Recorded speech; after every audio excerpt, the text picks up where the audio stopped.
Hello and welcome back to the Tik-A-Tee Method. My name is Ron Castonguay. For today's video for week 32, I'm going to be tackling a brand new concept. We're going to be talking about a time signature category that cannot be labeled duple, triple, or quadruple, and in often cases combines simple subdivisions and compound subdivisions into one measure.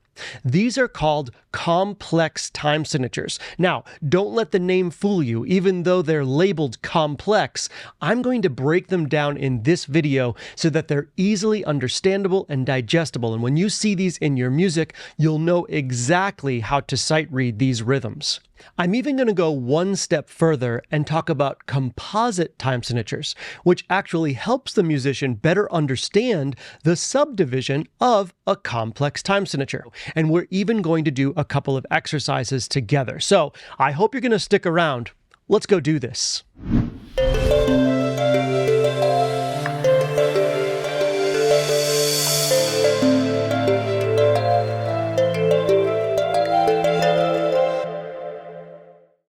Okay, here we are on the first page of week 32. And if you look at the time signatures at the top of the page, you'll notice that the top number of each one of these time signatures is a 5, a 7, or even an 11.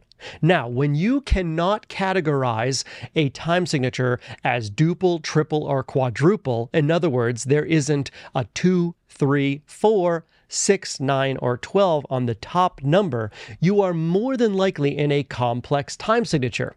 Okay, so that's the first way to recognize it. And these are the time signatures in week 32 that I'll be focusing on, specifically 5/8 and 7/8. Another way to recognize a complex time signature besides a 5, 7, or an 11 on the top number is to notice that there is the combination, oftentimes, of a simple subdivision in addition to a compound subdivision within a single measure in these time signatures. Let's explore this a little bit further. Let's first look at these time signatures right here in the center of the page. Let's start at the top and work our way down. So we've got a 5/8 measure right here, 5/8. That means that there are 5 beats in the measure and the 8th note gets the beat, right? Well, not so much. It depends on the music, the breakdown, and the subdivisions of those 5/8 notes. And in this case, we have a compound subdivision followed by a simple subdivision. You can see it right here. We have 3/8 notes followed by 2/8 notes right here. So we have this idea of T, T, T, T, T, T, T, T, T, T. I'm keeping all of the 8th notes even at the same tempo, and now I'm just having a metric accent on the first 8th note of each grouping. So we have compound and then simple. T, T, T, T, T, T, T, T, T, T, T, T, T, T, T. And if you look at the beat pattern right here, ta, ta, ta, ta. You can see that we've got a dotted quarter note, which indeed is 3/8 notes, followed by a quarter note, which of course can be broken down into 2 equal 8th notes. Now, moving to this last column here, composite.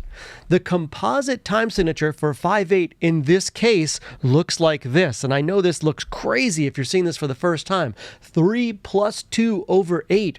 But actually, as a musician, I would prefer right from the get-go to see that instead of the 5/8. Because if I see just the 5/8, it could be 3 and then 2. It could be 2 and then 3. I don't know what it is unless I look at the context of the music. And oftentimes, if it's in 5/8, if it alternates within each measure, then they won't put a composite time signature. But if it's pretty consistent in a piece of music, and it's constantly 3/8 notes and then 2/8 notes, and then 3/8 notes and then 2/8 notes, compound subdivision, then simple subdivision, the composite time signature actually gives musicians more information to more accurately sight read and perform the rhythms in that time signature. So the complex time signature, 5/8, the composite time signature in this breakdown, in this case, is 3 plus 2 over 8. I hope that makes sense. Now, logically, if we move down to the next time signature, it's again 5/8. So what's the difference? The difference is now we have a simple subdivision followed by a compound subdivision. So we're swapping it. We're reversing the order of our subdivisions within this measure. So now we have T, T, T, T, T, T, T, T, T, T, T, T, T, T, T. Again, the eighth notes are all even, but my metric accent is placed according to that new breakdown, that new subdivision. And if we look at the beat pattern here, now we have a quarter note broken down into 2/8 notes, followed by a dotted quarter note broken down into 3/8 notes. Ta, ta, ta, ta, so forth and so on. You've got to be feeling that subdivision as you're performing. And the composite time signature now, unlike the top one that was 3 plus 2 over 8, we've swapped it, we've reversed it, so now it's 2 plus 3 over 8. Again, giving the musician more information about how these 5/8 measures will be broken down. We're going to have a simple subdivision followed by a compound subdivision in this case. So this complex time signature 5/8, great. Now we have more information in the composite time signature 2 plus 3 over 8.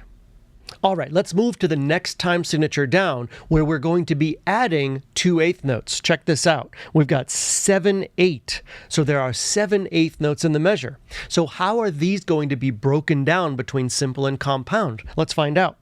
We've got 3/8 notes here, so our first grouping is compound. Then we have simple and then simple. 2/8 notes, then 2/8 notes. So we have compound, simple, simple. 3 plus 2 plus 2 equals 7. So it's going to sound like this. T, T, T, T, T, T, T, T, T, T, T, T, T, T.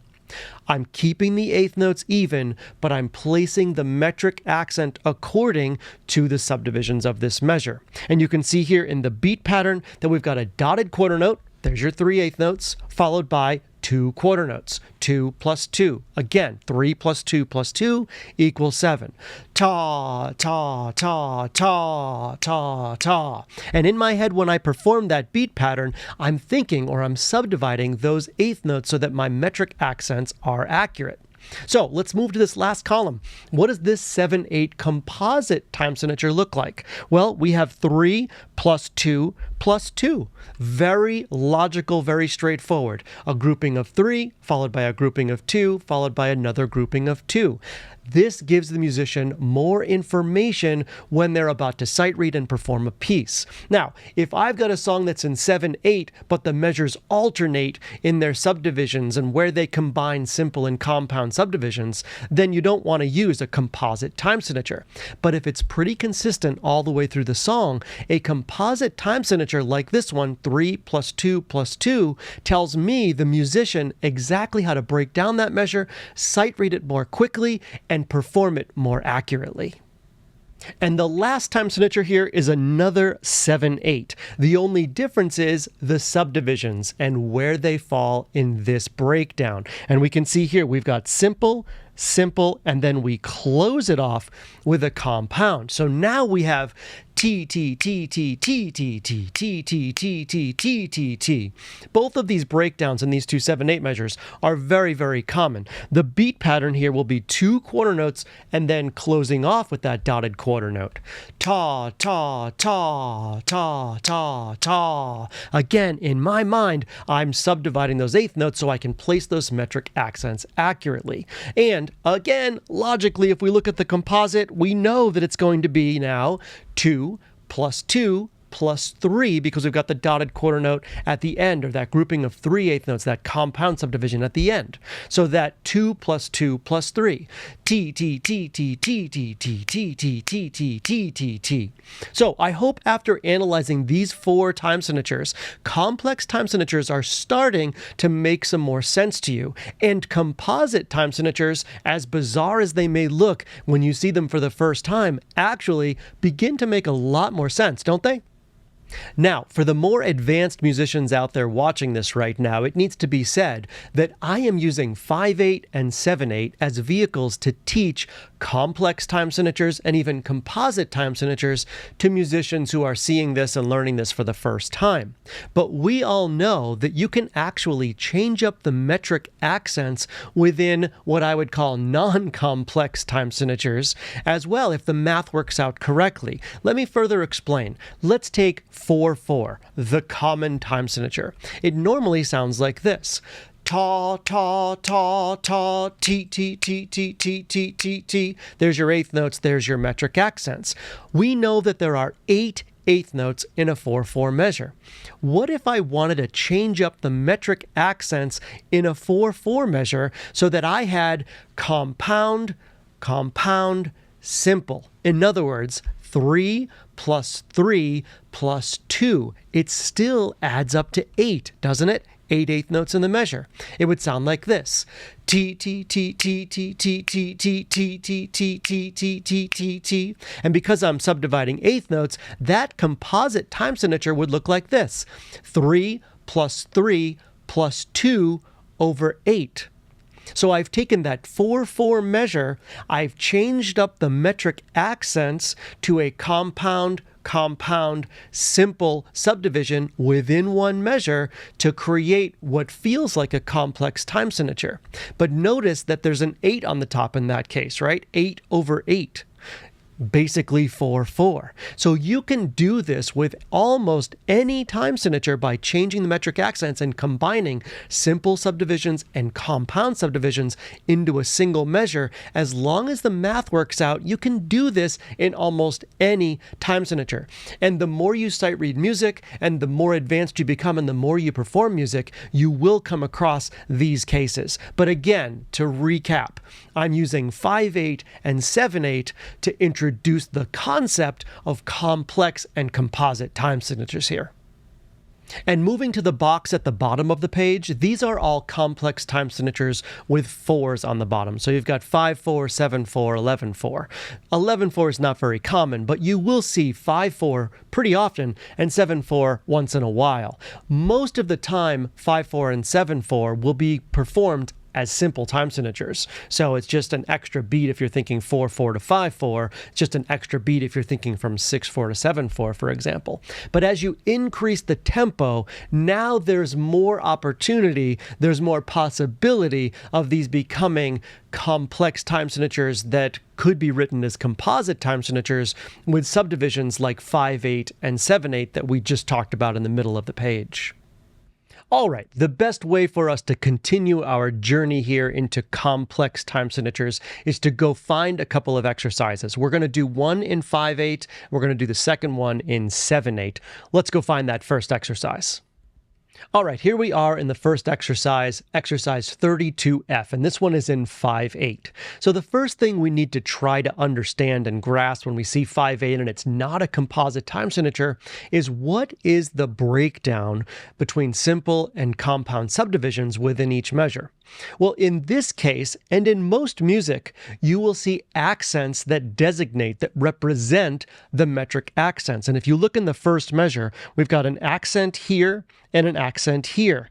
We can also look at the beams. We have a beam connecting 2 notes and a beam connecting 3 notes. This is very, very self-explanatory. We've got a simple subdivision followed by a compound subdivision. So if I was to write this as a composite time signature, this would be 2 plus 3 over 8, which of course equals 5/8. Let's get to the analysis. As I look at each measure in exercise 32F, I'm going to be alternating between thinking as a simple time signature for the first 2 eighth notes, then going to a compound time signature subdivision for those last 3 eighth notes. I could even incorporate a version of an invisible bar line in each one of these measures. Now, will it be technically a true invisible bar line, breaking a symmetrical measure directly in half? No.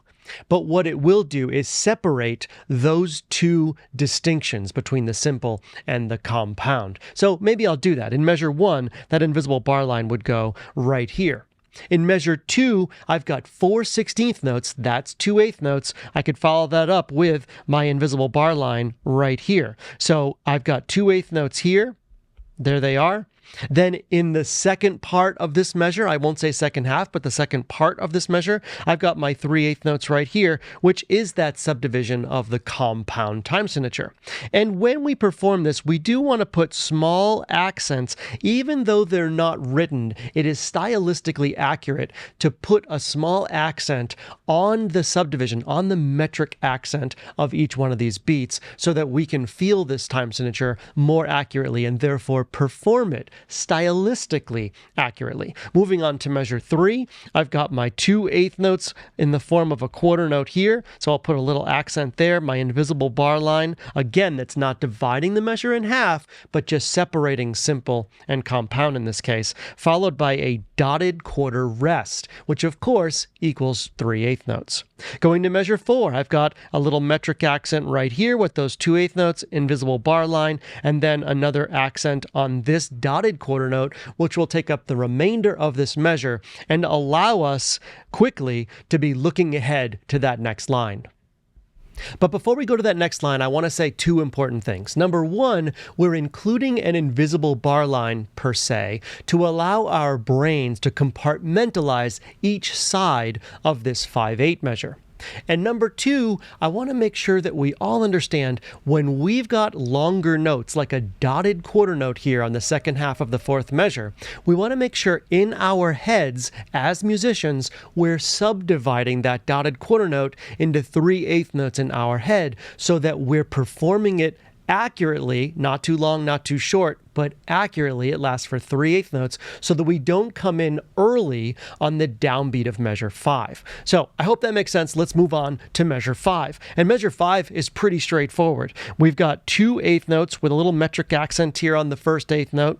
Our invisible bar line is here. And then you'll notice, just like in our compound time signatures that we worked on earlier in this book, there are 6 16th notes here, which of course take up 3 eighth notes in our compound time signature subdivision. And we'll put a little accent on that first 16th note because that, again, is stylistically accurate. Okay, moving on to measure 6, we've got 2 eighth notes. There's our accent. Here's our invisible bar line. Here's our accent on the 3. So we've got the literal breakdown here of 5/8, 2 plus 3 over 8 in measure 6. Then in measure 7, we have the beat pattern, don't we? We've got a little accent here, invisible bar line, then an accent on the dotted quarter. And again, as I'm performing this quarter note followed by the dotted quarter note, I'm thinking in my head of subdividing those eighth notes. T, T, T, T, T, ta, ta, so that I'm performing them mathematically accurately, okay? And then in the last measure, measure 8, little accent on this first eighth note, invisible bar line here, little accent on this dotted quarter note, cut this off on 1, and I'm subdividing those eighth notes in my head as I'm performing it, okay? So this is the analysis of exercise 32F. Now let's talk about how we can perform this with a metronome. Now, unless you have a pretty advanced metronome, most metronomes cannot subdivide a complex time signature and give you a 2 plus 3 over 8 click, for example. If you've got a more advanced metronome that can do that, fantastic. If you don't, which is more common, then you'll want to put your metronome on the eighth notes. And in this case, I suggest 150 to 186 for the eighth note. You can, of course, go slower, faster, whatever works for you for sight reading. And you'll notice that I have the quarter note equals 75 to 93 because we're starting off with a quarter note in a 2 plus 3 over 8 situation. But you cannot put your metronome on a quarter note and perform this exercise accurately without getting very, very confused. So again, my suggestion, when you have complex time signatures like 5/8 and 7/8 in the cases of today's exercises, you want to put your metronome on the eighth note and just utilize the metric accent as you're performing. Now, what I did, because I wanted to perform all of my MP3s and have these complex time signatures really obvious to the listener when you listen to the MP3s, I actually went into Logic and I created a metronome that works in 5/8 and in 7/8 that has really strong metric accents in the form of a clap sound in Logic. So I'm going to go to my website right now and I'm going to show you what that MP3 sounds like for exercise 32F. All right, here we are at my website where you can actually find all of the MP3s that accompany my book. I've got us queued up here to exercise 32F. I've cleared the ink so you can see the exercise a little bit more clearly. And when I press play on this MP3, you are going to hear very obviously the metronome that I created in Logic really accents the idea of this 2 plus 3 by using those hand claps in the sound. And my count off is 1 2 1 2 3 1 2 1 2 3. So it's a 2-bar count off that again emphasizes that 2 plus 3 breakdown as you're doing it. Now, my suggestion to you as you're listening to the MP3 is to sing along, to vocalize along with the MP3. And if you get it right the first time, great, you can move on to playing this exercise on your instrument. But if not, you can rewind the video and or go to my website and play exercise 32F as many times as you need to in order to get the concepts from this exercise accurately before moving on. Okay, without further ado, let's check out exercise 32F.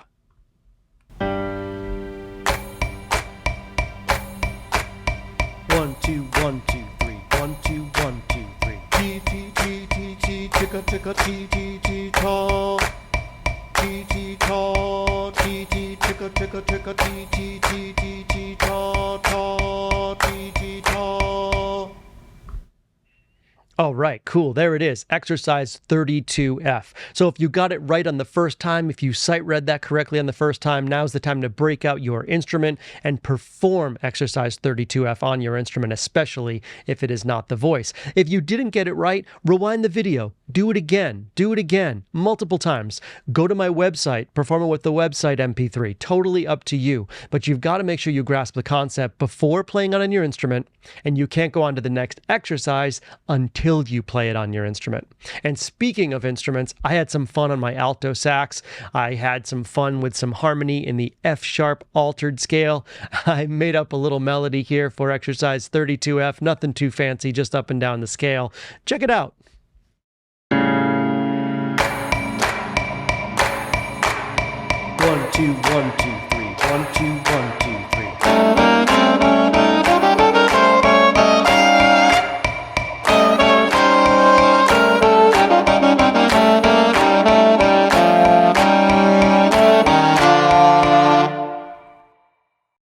All right, let's get to this next exercise, exercise 32I. Now, at first glance, this one looks pretty complicated, a little bit crazy, but honestly, it's not. Yes, it's in 7/8, so we've got 2 more eighth notes than our last exercise, but every rhythm in this exercise we've gone over in the book before, and once we analyze it, alternating between simple and compound subdivisions, you'll realize that this is all going to come together rather quickly. Now, let's start with the first measure, and the fact that we're in 7/8 that's not written as a composite time signature, we need to know what the metric accents are. What are the beat patterns? What's the breakdown?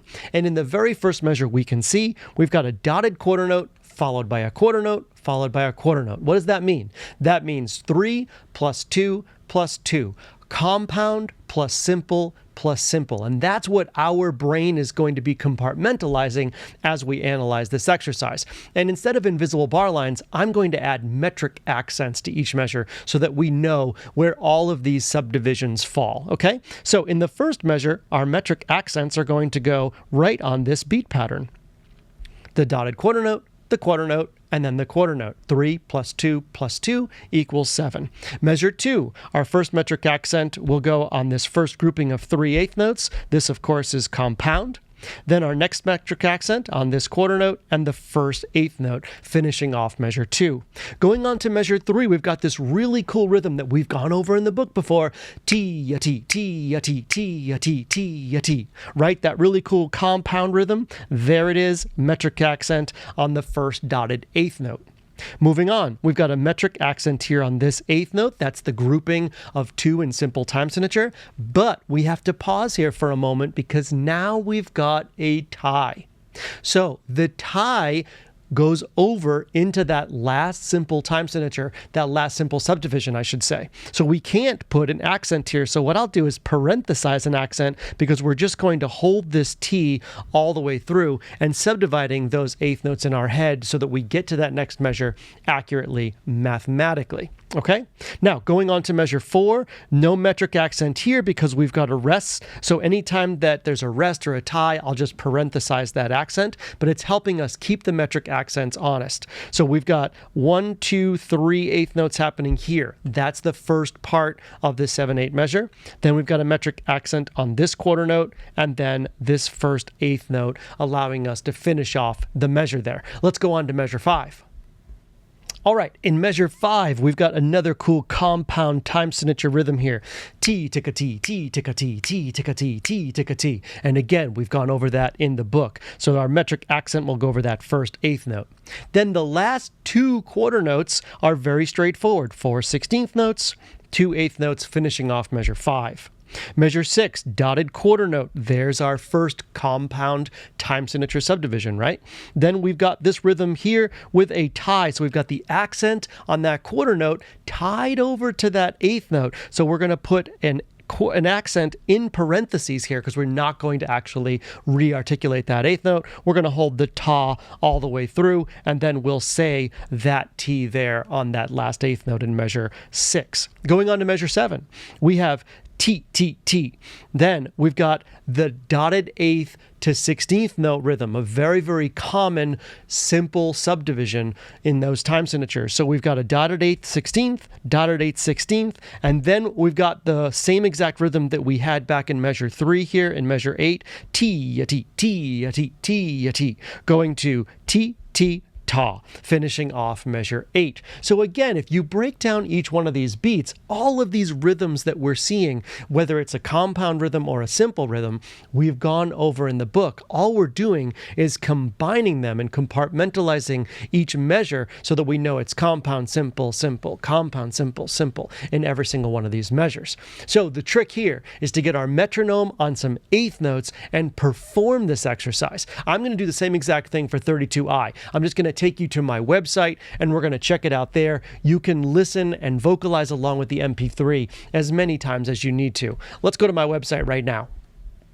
All right, here we are back at my website, all queued up to exercise 32I. I've erased some of the ink, but I've kept in the metric accents in blue, and I've put in the metric accents that we're actually not going to say, whether it be because of a tie or a rest, in red and in parentheses, just to help us out as you vocalize along with the MP3. So again, please do vocalize along with the MP3. Do it as many times as you need to before moving on to performing this exercise on your instrument. Okay, here we go. 32I.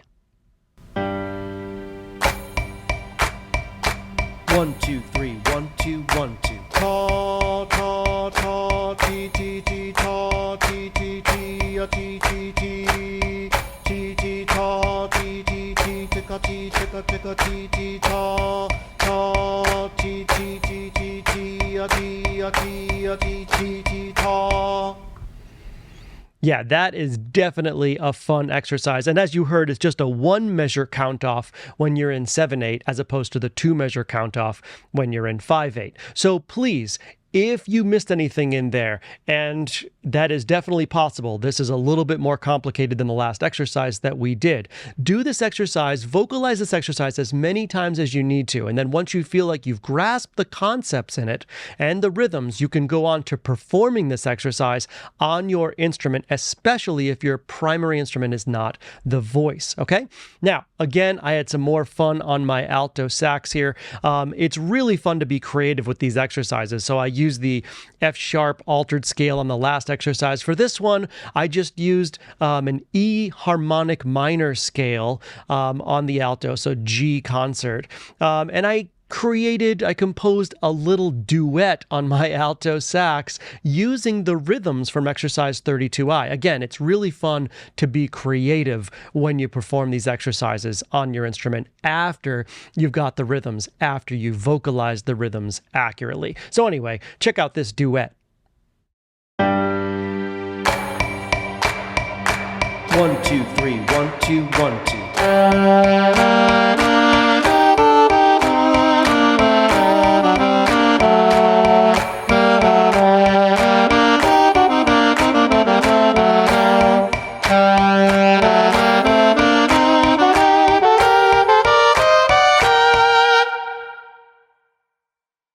Well, there you have it, week 32, the introduction to complex time signatures and composite time signatures. Thank you so much for sticking around for the whole video, and thank you for doing those exercises with me. I hope you had some fun, and I hope you'll want to learn more by going out and getting my book, Rhythmic Sight-Reading, the Tik-A-Tee Method. It's available at my website, roncastonguay.com. It's also available on Amazon and at J.W. Pepper. And in the meantime, I hope you'll help out the channel, especially if you find these videos helpful, by hitting that like and subscribe button and that notification bell so that you get the latest video.